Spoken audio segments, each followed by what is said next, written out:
Hello, and welcome to day 3 of the summer series from the Inspiring Workplaces Group. For those of you that don't know who I am, I'm Matthew Manners, the CEO and founder of the Inspiring Workplaces Group. We've been going around 10 years and home to the Inspiring Workplaces Awards. Really great to be back today. I've either had one too many espressos, or I'm just very excited for our first storyteller today, as I've been excited for all of them. But we've been pinging around the world the first 3 days, and we go straight to Oregon shortly, and then we come back across the Atlantic, I think. One bit of housekeeping for you today. Sadly, Erifili is unable to present. She has had some personal issues that she needs to deal with, and we totally understand that family comes first. So we hope that we will have her sharing her experience and her views at some point in the near future at Inspiring Workplaces, but she does pass on her apologies. So to our first guest to kick things off for day 3, we're excited to welcome Ali Murphy, founder, speaker, and head coach at Work and Thrive HQ. Ali knows firsthand what it's like to hit every goal and still feel like you're never done. In her talk, What Does Done Even Look Like? How to stop moving the finish line at work and still be seen as a top performer, Ali will share practical steps to redefine success, reclaim your time, and deliver top results without burning out. More of that, please. So let's give a warm welcome to Ali Murphy. Hello. Hello, Matt. I'm super excited to be here with you today. Well, as you can see, so are we. Well, I think I'm having a bit of a bad hair day by those things. So there we go. As I said to you before we came live, I'm just going to leave and let you do your thing, and we'll have a chat afterwards. So thank you so much. Okay, that sounds good. Thank you. All right, everybody. I'm really excited to be here with you today. So I want to know, does this feel familiar? You are doing everything right. Like you're hitting ambitious goals. You are anticipating challenges before they escalate. And maybe you're holding together your team, the culture, and all of the strategy that you manage. You're doing all these things. And yet somehow the finish line keeps moving. The demands on your plate refill before lunch. And even your biggest wins feel like a blur, let alone time for your personal life of showing up like a partner or a parent or a friend or whatever that looks like for you. Today, you're going to walk away with the framework for how to define enough on your terms, not your parents' terms, your former toxic boss's terms, or your mentor's terms, but on your terms, so that you can walk away from work each day feeling good about the work that you've done, regardless of how much is left. And honestly, in this process, you're actually going to become better at your job. Okay, so let's back up a little bit. As Matt said, I know what it's like to hit every metric and still feel behind. I did everything right and still found myself chasing this finish line that never came. I used to be a managing director leading 7-figure national programs. I scaled growth, I led teams, I hit ambitious goals, I spoke on stages, and I quietly burned out in that process. It was a lot. And it wasn't until I started asking myself, like, what does done even look like? What is enough? Because there's always more to do at work than there's really time for. There's this mounting list, and as senior leaders, the people that I work with are senior leaders, they know this feeling really, really well. And so I started asking this question, and honestly, my coach asked it of me the first time. I had no idea how to answer. But as I went through this process that I'm going to take you through today, things shifted in a huge, huge way. My life and my leadership changed. So that was the beginning. But later on, I took over 5 weeks of real PTO. And by real, I mean work-free. No Slack, no email, no doing any work while on vacation. And in that process, I also increased the revenue of our biggest program at work by 49%. Enjoyed my dang life. So you see photos there of me hanging out in Mexico and on a road trip in California with my husband. I got energy and a whole lot more joy in the process. And now I did that while I was in my corporate career, and now I left corporate. So I help senior leaders get out of the weeds, stop with the day-to-day firefight, build thriving teams that take ownership and enjoy their life again, because you've worked so hard for it. And yet so many of us don't actually enjoy it until someday, until we retire, until we have time. And I'm on a mission to help people enjoy their lives now. Okay, so why does success never feel like success? Well, there's a name for it that some of you may be familiar with, and it's called the hedonic treadmill. So it's this idea that we adapt to success and then we crave more. We start here and we say, okay, this is now our baseline. Now I have to get to here. This is my baseline. Now I have to get to here. And we go further and further up this ladder. And so you don't feel caught up because the bar keeps rising. Like you're like, okay, I'm here. Now I'm here. Now I'm here. And you're constantly reaching because every win sets a new standard. And if you feel this way, like all of the senior leaders that I work with, whether they're directors, VPs, C-suite, you're not failing. You are literally operating in a system that makes enough feel impossible, or like being done with a workday doesn't exist. And fun fact of the day that I was floored to learn a few years ago, some of you may know, but the 9 to 5 was invented over a century ago, and it was designed in the 1860s for machines, not humans. And today we still use it. And so much has changed. And honestly, it's not always the 9 to 5 anymore. It's more like the 6 a.m. to 7 p.m. or the 9 to 10 p.m. And so this concept, this psychological construct of the hedonic treadmill is really getting in our way. And if you're visual like me, I love this bar graph because it literally shows you, this graphic, I should say, literally shows you, okay, if we start here, then the finish line is up here. Like this is where I need to get to. And then once you hit it, you move over a bar and you keep rising and rising and rising. And this might be a goal. This might be how your team operates, but it can also be how much you expect yourself to get done in a single day. So that's why it never feels like we get there. And I want you to take a step back and take 10 seconds, take a minute to reflect. Before we actually talk about redefining enough, I want you to pause.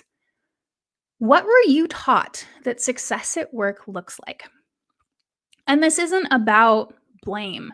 It's really about curiosity, because we are often taught what success looks like by really well-intentioned people.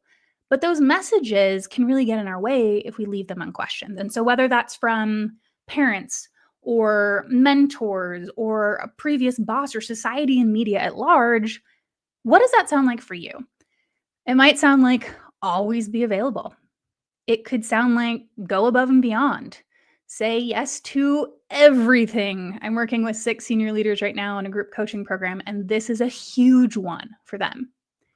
It might be never drop the ball or stay late and you really have to prove your value. And so again, these were well-intentioned. They might have gotten you somewhere to where you are today, but they're getting in your way. And so I want you to take a step back and say, what are the scripts of success that I'm running on? And are they helpful to me? And if not, jot them down on a sticky note and literally throw them away or burn them or whatever it is that you want to signify that you're letting go of. Okay, so you're going to do that. And I'm going to tell you a little bit of a story. I always laugh when I get to this slide because my old enough script that I didn't even know I was running for years and years and years was get everything done and do it well. And if you know me at all, I'm a recovering perfectionist, as I call myself. So do it well meant do it perfectly. And when I was a lot younger, when I graduated magna cum laude, when I had a job before I graduated college, when I got promoted for the first time, et cetera, when I was a lot younger, that was possible. When I was lower on the org chart and I had less responsibilities, getting everything done and doing it well actually fit. Like I could do that and walk away from work at the end of the day. But as I grew in my leadership, as I took on more projects, as I got promoted, climbed the ladder, honestly, as COVID hit and I entered a matrix organization, that definition of enough that I didn't even know I was operating under killed me. And one day I was sitting there with my coach going, and she asked me the question, like, Allie, what is enough? What is enough such that regardless of what's on your list, at the end of a workday, you feel good about what you've done and you can actually unplug and step away? And I sat there, complete crickets. I had no clue how to answer that question. And so we went backwards instead, and she said, okay, well, if you don't know the answer to that, we'll work on it. But what do you think the script is that you've been running on?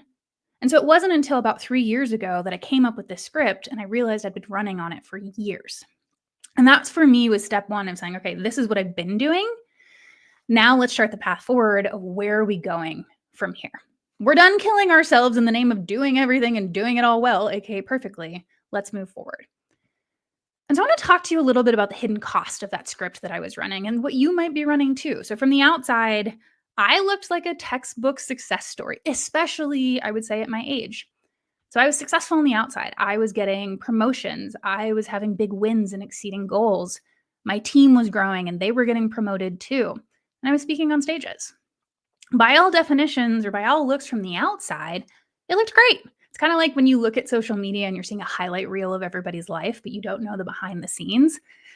That's what this was. So that was the outside. But on the inside, I was burnt out. And for me, that was a quiet form of burnout. It wasn't loud. Most people didn't know. I looked successful, but it was real.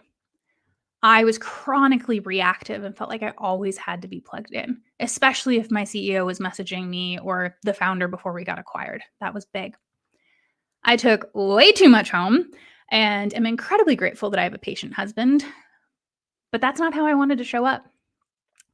And I always felt behind, even though you can see on the other side of the screen, I had the promotions, I was exceeding my goals, I was, quote, winning, my team was growing, like all the things were happening, and I still didn't feel that way.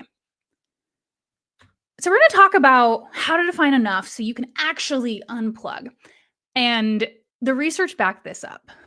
So HBR came out with a research study in an article, I think 2 years or last year, actually, January 2024. And I was floored when I read it for the first time because the title says, if you want to be a better leader, stop thinking about work after hours.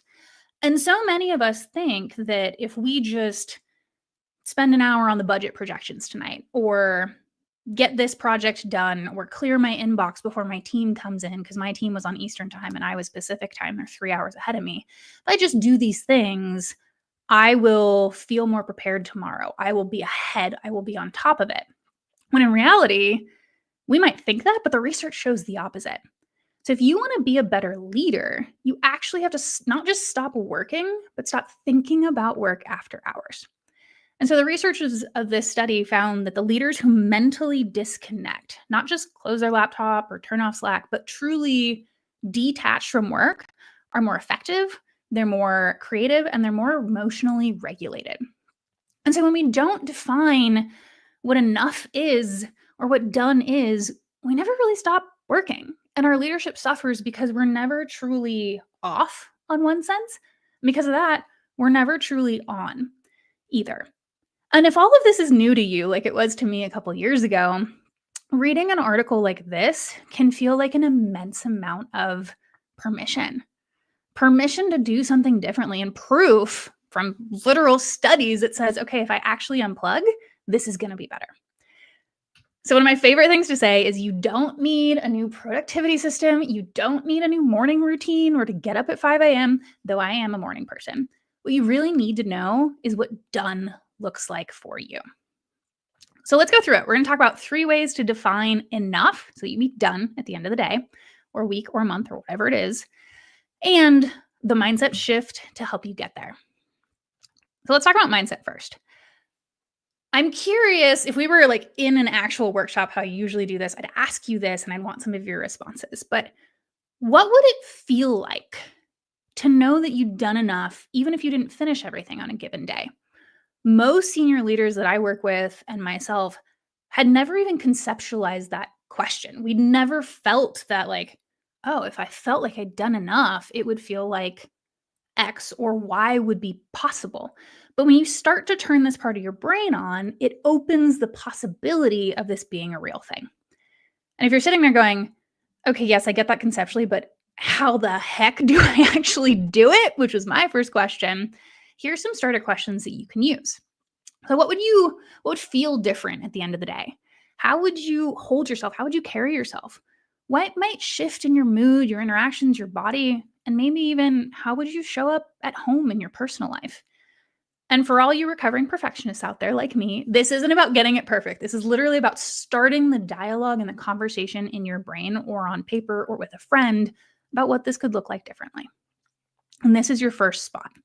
And this is actually the first exercise we do in my group coaching program before we get into how to define enough. because it's huge. All right, so let's do the 3 ways.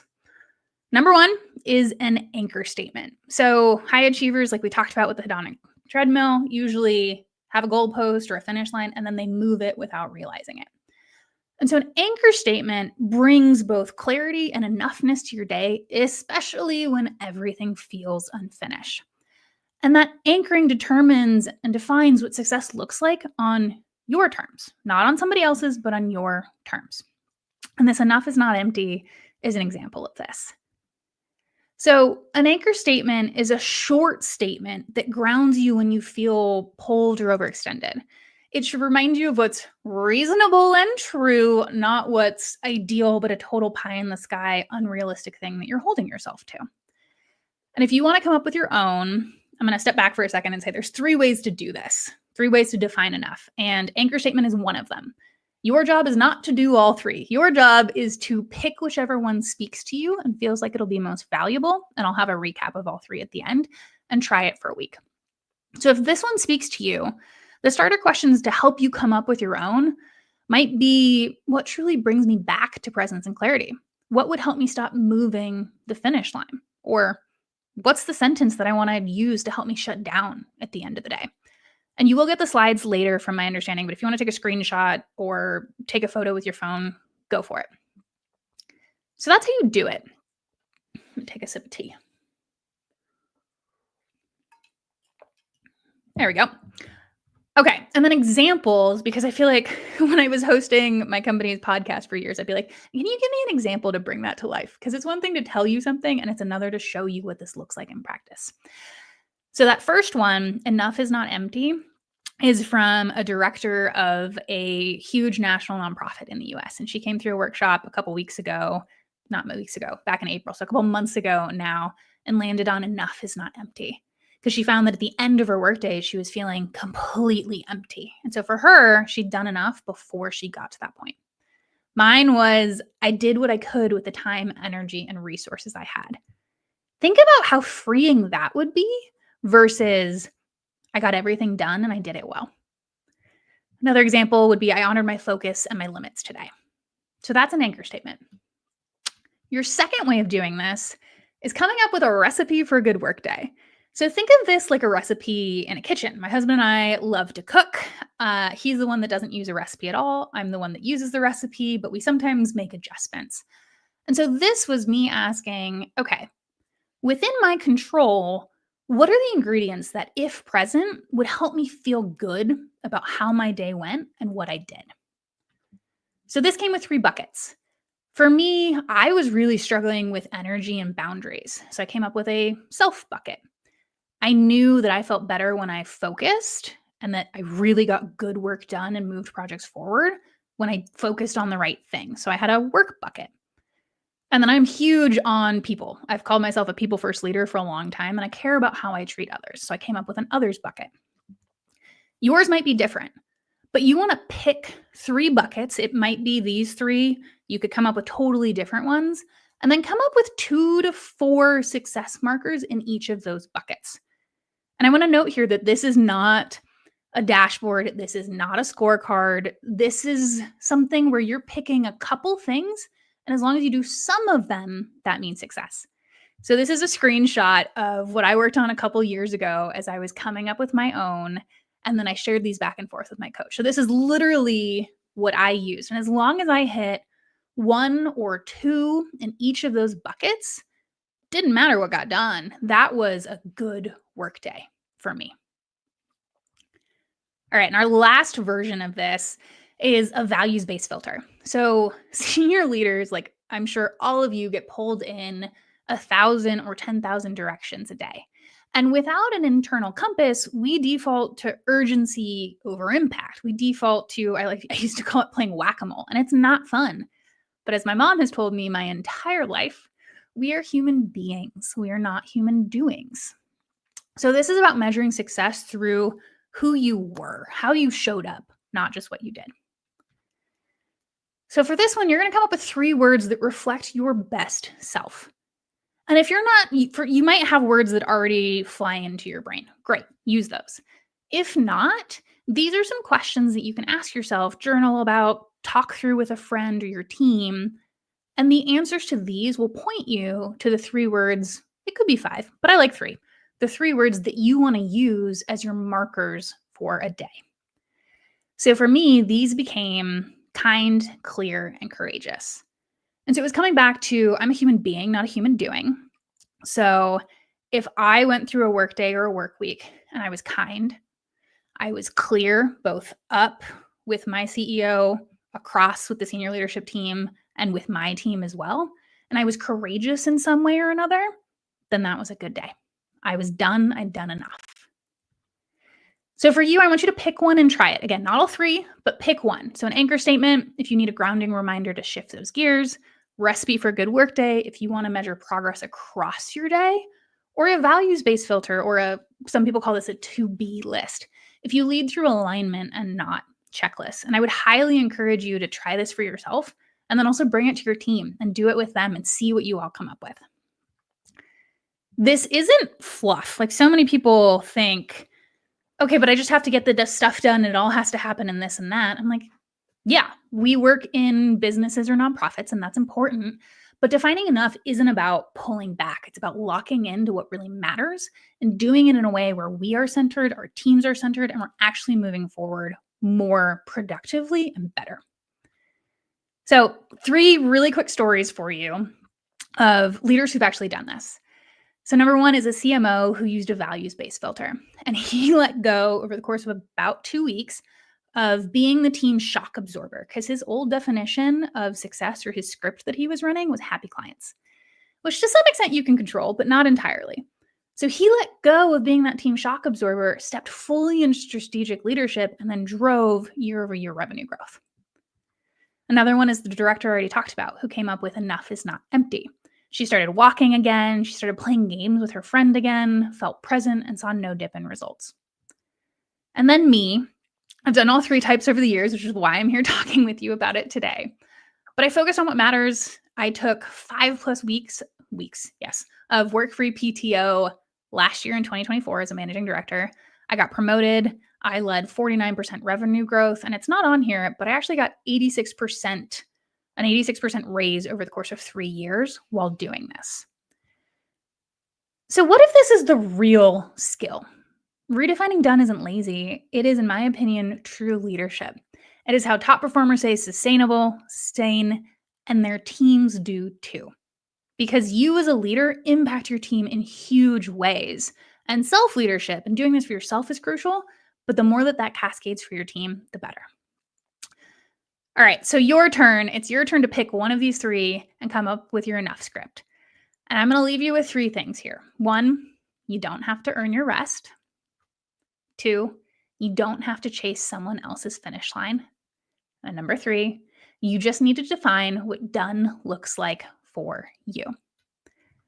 So if this sparks something, if you want more tools, thought starters to bring this to your team, I'd love to stay connected. If you scan the QR code, you'll get access to my free newsletter, my LinkedIn profile, group coaching program, a couple other things in there.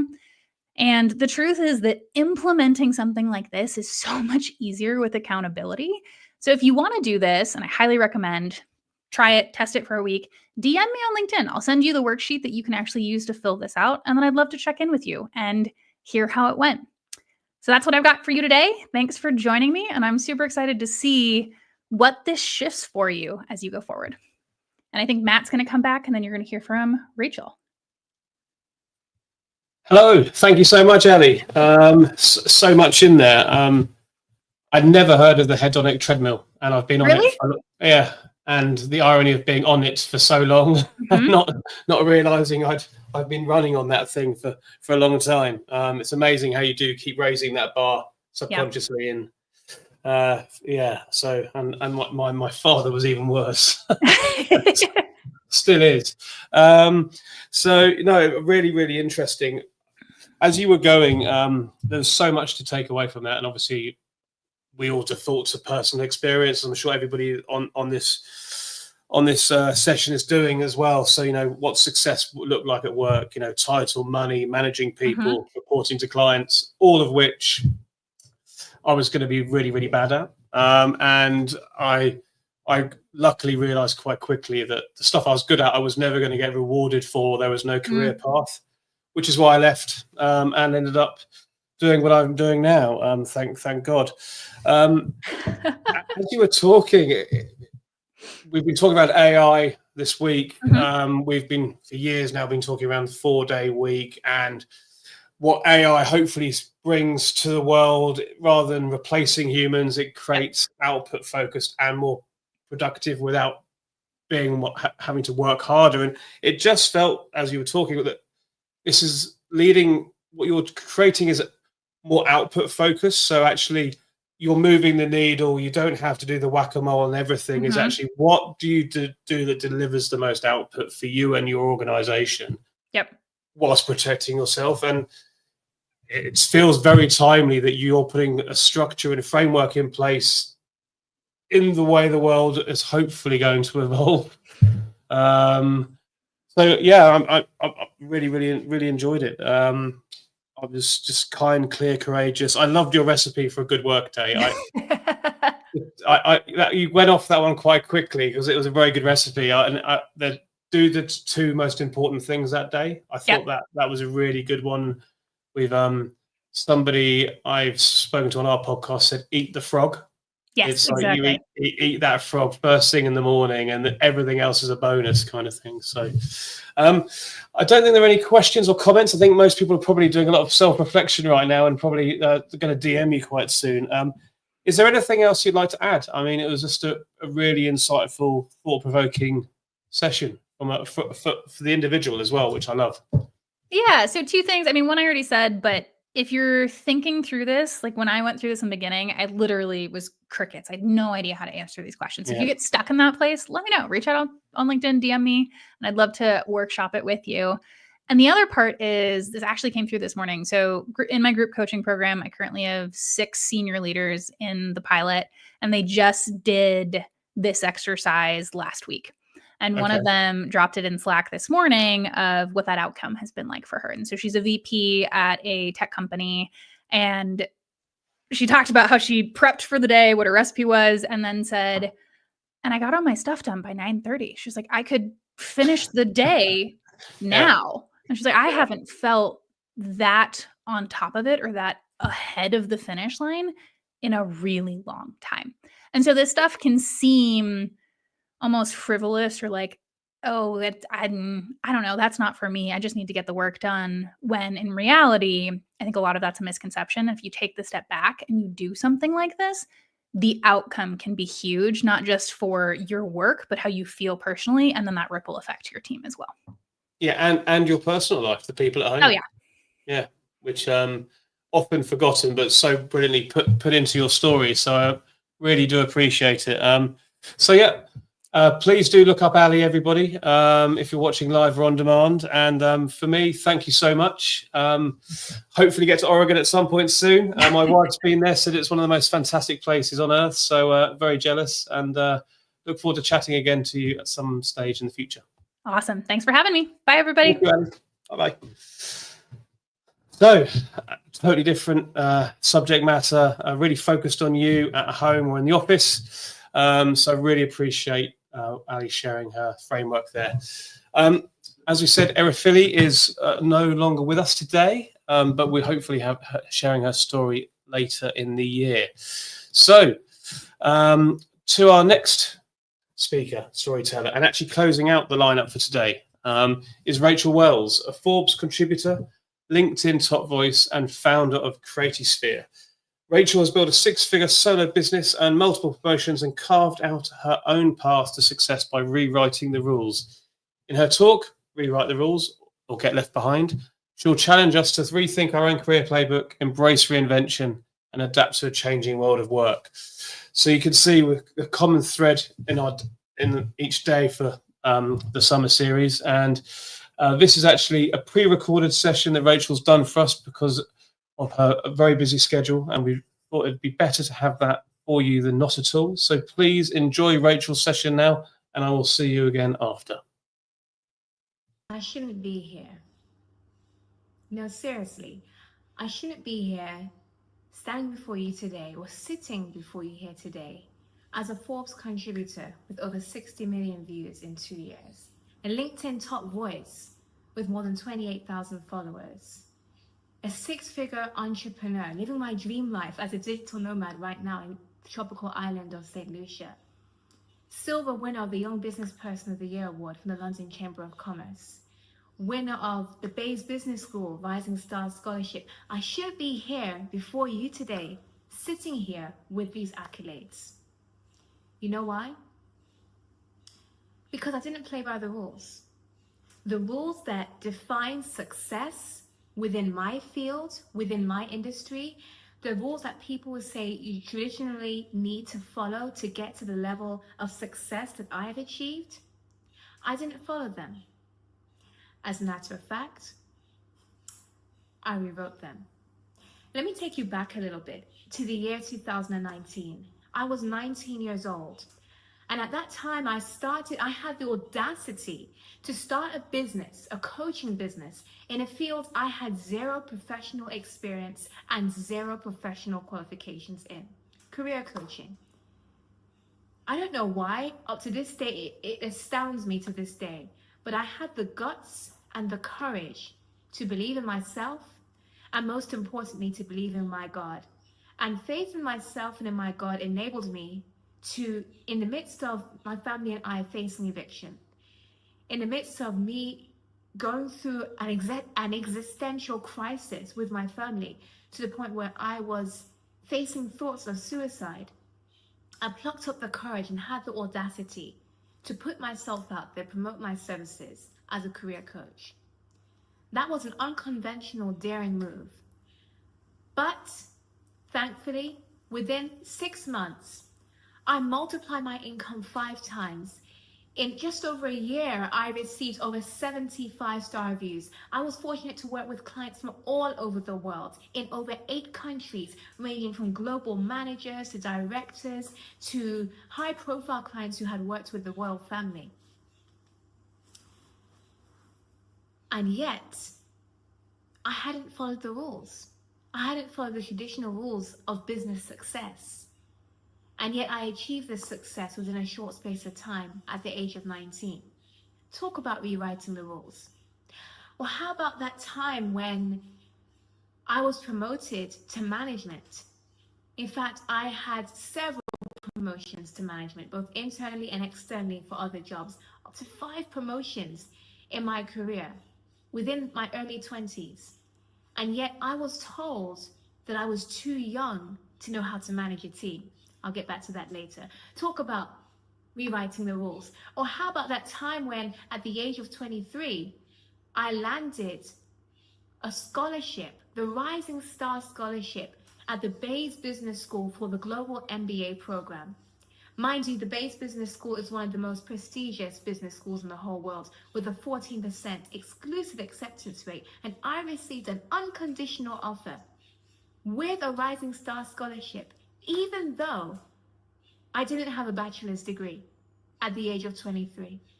I still received the Rising Star Scholarship and an unconditional offer for their global MBA program.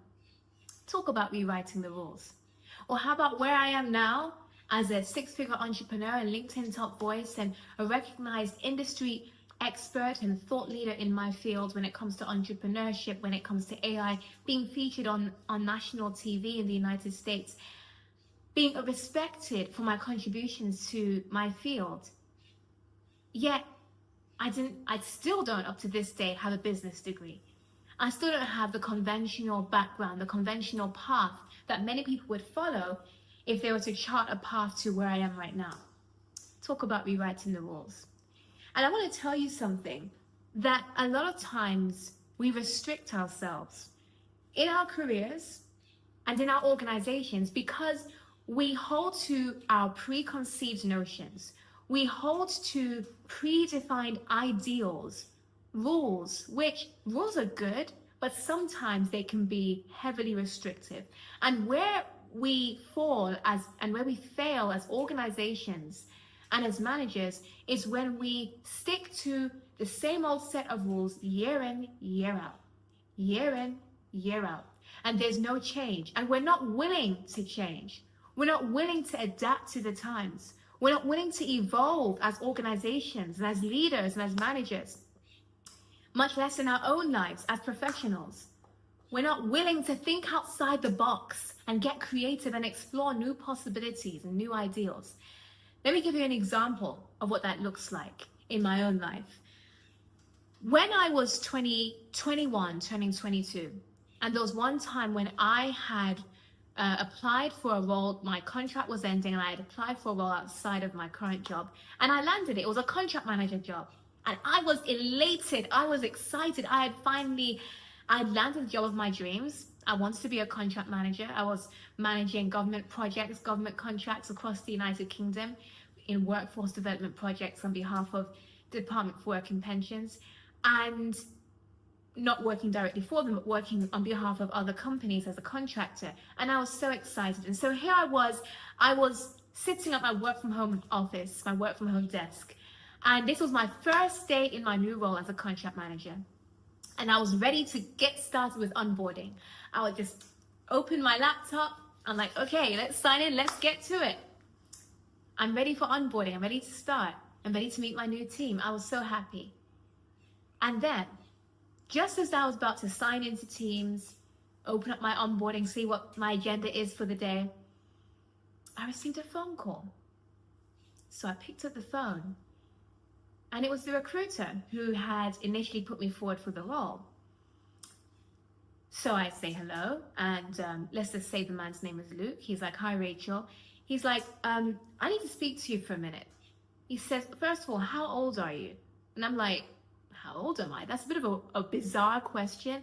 At the time, I was too naive to understand you don't need to answer that question. It's not relevant. But I was still growing. So I answered and I said, I'm 20. I think I was 22 at the time. I said, I'm 22. He said, okay. He says, the reason why I'm asking is because your manager has some concerns about you. I'm like, me? Concerns? I hadn't even started my job yet. I was pronto, early. This is my first day at my new job. I'm working from home. I open my laptop. I'm ready to start onboarding. I haven't even started the job yet. I haven't even started day one. Like, what concerns? And he's like, well, he's expressed to me that because of your age, he suspected I was young anyway. Because of your age, you're going to need to take a step down from your current job title as contract manager. So he doesn't feel that you would be experienced enough or mature enough to be able to handle managing people. He's like, how are you going to manage your team? How are you going to manage conflict? How are you going to manage low performers? People who might need to go on a PIP? How are you going to manage those situations at your age?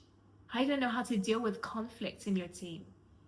And he said, your manager has these concerns because she thinks you're too young for the role. So what we recommend to you is, Rachel, take a step down. You can still stay in the company. Just take a step down and accept a pay cut. Now, obviously, I didn't accept a pay cut and I didn't step down. I walked out with dignity and I claimed compensation because that was age discrimination. But the irony is, the next job that I landed was a step up from that. I was managing multiple contracts, project managing multiple teams and external stakeholders and working with government commissioners. It paid more than that job would have ever paid me, all because the manager in this new company that I was working at believed in me and believed in my potential. She saw beyond my age, my apparent age, because I actually look younger than what I really am. She saw beyond my physical age, my date of birth, as well as how I look, and she saw potential. She read in between and she could see, you know what? Let me put Rachel to the test. Let me give her a chance. Let me see what she's made of. And I delivered, and then some. I won multiple contracts for that company. Big contracts, in person as well as remotely. I recovered a failing business operations within that company. And I was able to do that and thrive and be successful in my role until the day that, unfortunately, that contract ended, because this manager took a chance on me. This manager believed in me. This manager was willing to rewrite the rules. Traditionally, for the role that I had applied for, they would rarely have wanted someone who's a bit more seasoned, had a bit more years of experience behind them. And yet, even with the little, like probably 1.5 to 2 years of experience that I had, this new manager at a different organization was willing to take a bet on me because she saw potential, because she was willing to be bold and daring enough as a leader, as a manager, to rewrite the rules, to think outside the box. And I share this because if there's anything I want you to remember from today's talk, is these 3 points. These 3 points that I want to anchor and ground you, whether you work in HR, whether you're a business leader, or whether you're a professional. These are the 3 rules that I want you to abide by, which will ground you in your career and in your organization. The first rule is this: culturally accepted norms, or should I say the first takeaway is this: culturally accepted norms inhibit your growth. Point blank, period. Culturally accepted norms inhibit your growth. You're restricting your potential when you decide to play by the old rules. If you see a hire, a potential new hire, and their resume and their interview skills are off the chain and they tick everything on your list, and yet you have some inhibitions because they may not look like your ideal candidate. They may not be the age bracket or the age category of your ideal candidate. Trust and believe. You need to take that risk as a leader, as a manager, because otherwise you risk operating in a world of people who are exactly like you. And when you operate in a world of people who are exactly like you and you don't have a diverse team, you risk missing out on so much creativity and innovation. There's beauty in diversity. There's beauty in having different perspectives. There's beauty in varying age groups and differences and cultures and backgrounds. And if you limit yourself based on bias, based on this is the way things have always been done, you restrict your business's growth and potential. There will be no growth and potential because you're operating based on old rules. And old rules, they have a shelf life. They will become outdated. So that's the first thing I want you to remember, to think outside of cultural norms, think outside of this is the way we hire, and see beyond and be like that manager who hired me based on what she saw in me. She saw potential and she took a chance, and boy, was she thankful that she did. The second takeaway that I want you to grab from this particular talk that we're having together, this time we're having together, is that you need to create a culture as a leader, as a manager, where risk-taking is the norm. A lot of companies have this catchphrase where, whether they say it directly or indirectly, we hear it all the time. Well, this is the way things have always been done. You've heard that before, right? You present an idea in a board meeting or in a team meeting or in a manager's meeting, and they'll say, well, we're not too sure about that. We're not sure if we want to experiment or try that approach because let's just stick to this way. This is the way things have always been done. And the problem with that approach is you limit yourself significantly to innovation, to creativity, to expanding into new markets, to so many things, because you're saying, this is the way things have always been done. Let's just stick with that. Sticking with the way things are always done is creating a culture of false safety. False safety is where you feel like you're okay, you feel like you're safe, but actually you're not because you're falling behind your competitors.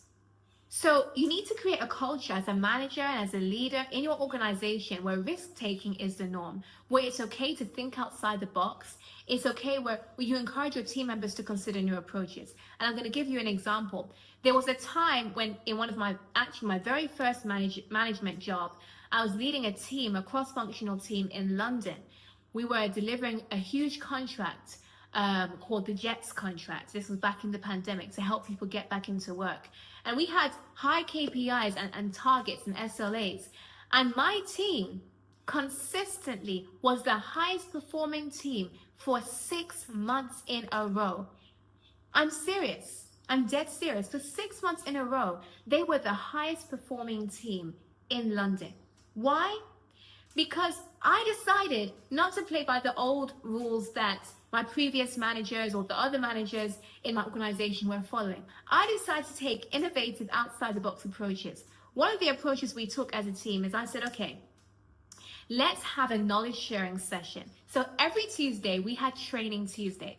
And what I would do, I kicked it off with the first one. It was a 10-minute, in our team meeting in the morning, it was a 10-minute presentation or a quick talk where I would share a piece of knowledge I had learned about our industry. Something, just a nugget of something, and something that they could practically apply with practical, tangible takeaways for their day at work or for their week at work. It could be a way to improve their process, a better way of coaching their clients, just anything. And I encourage the team to get involved. So every Tuesday we would rotate. Every Tuesday we would have team members. It was so fun. We would sometimes pull in team members from other departments because they wanted to get involved, and they would each be sharing nuggets of wisdom and inspiration from their work, best practices that they had created, new workflows and processes that they had adopted, new things they had learned about the industry, anything which they were learning, which they had discovered. They would share that if just for 10 minutes in our Tuesday team meetings.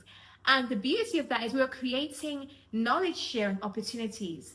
And I encouraged my team to take risks, to act on the things that they were learning in the week, act on the things that their team members were sharing. It may have not been according to company rules. It may not have been something that a company handbook dictated, but it was something that I encouraged them to do because I thought there's fresh information here, there's fresh information flowing, there's new knowledge being imparted and received. Let's act on it. Let's take risks. Let's try these new approaches and trust and believe. We took on that approach, and every Tuesday training was a wild success because that week we would implement the things that we were learning and sharing with each other. So no one was operating in a silo to themselves, keeping their own success. Everyone shared their success. And because of that, for 6 months consistently, we were at the leaderboard in our organization. For the Central London teams, we were at the top. We were at the top, high performing with our KPIs, exceeding targets because we were willing to take risks, because we were willing to think outside of this is the way things are always done. Instead, we built a growth mindset. I was intentional as a manager to develop that growth mindset and say, look, team, we're not going to operate by the way things have always been done at this organization. We're going to ask ourselves, what can we do to challenge the norm? What can we do to challenge the status quo and do things a little differently to see momentous results? The final takeaway I'm going to leave with you is this. You need to be more scared of not trying as a leader and in your career than to be scared of trying but failing. So the only way you grow in your life and in your career, like I said, is when you rewrite the rules. When you define your own success, when you're not scared to say, you know what, this is the way things should be done. Let's act on it. Let me follow my gut. Let me follow my intuition.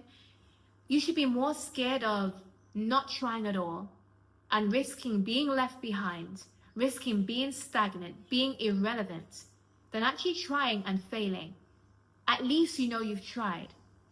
You know, in my career, I took a lot of risks. There were a lot of times I put myself out there. There were times when it failed. Well, it flopped, but it wasn't a failure because it was a learning experience for me. And I believe that in our lives, in our careers, and in our workplaces, we hinder ourselves a lot through fear. We hinder ourselves through what if. We hinder ourselves through, you know, what does this person think? But if we created a culture where we're thinking outside the box, where we're willing to make mistakes and learn from them, my goodness, the results that we would experience in our careers and in our lives. And I'm so grateful that in my career, I did not live and abide by the rules. I rewrote my rules of success. I defined my own success. I sat down with pen and paper and with prayer. And I said, God, you direct my path, because I'm a Christian. I said, God, you direct my path. You direct my steps, my career in my life. And I just let him take it from there. And he guided me into areas that I wouldn't have imagined, directions that I wouldn't have taken initially. But I let him rewrite the rules for me. And I wrote it along with him. And as I did that, I was able to achieve the level of success I have right now. So I want to challenge you, whether you work in HR, whether you're a business leader, a team manager, or just in your own career, don't limit yourself. Don't be restricted to the rules that are laid out for you. You don't have to follow the traditional rules to be successful. Think outside the box, get creative, release cultural norms, release biases, release preconceived ideas and opinions and suggestions and the chatter of others, and define, rewrite the rules, define your own success. Thank you so much, Rachel. And I hope you're enjoying St. Lucia, somewhere else that I need to get to, Oregon and St. Lucia. I wish I was blessed with that level of confidence. It's fantastic to see that coming through on Rachel's talk there. I think one of the main messages the final messages that Rachel left us with, and I've seen for over a decade now at some of the best organizations around the world, is the permission from leadership to the teams to fail fast and fail often. And that is essentially to try something. If it doesn't work, learn from what worked, what didn't, and then go again. And that is one of the greatest gifts I think great leadership can give to an organization and to their people. Try things. We'll back you if they don't work, and go again. And they're award-winning organizations. So a really good message there at the end from Rachel.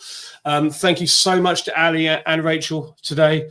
That wraps up day 3. We've got 4 more fantastic storytellers on Thursday and Friday. My last day of hosting is tomorrow, talking about work-life balance on Friday. It's my 5-year wedding anniversary, and I'm taking my lovely wife Ivy to the theatre in London. So the team are stepping up and covering me on Friday.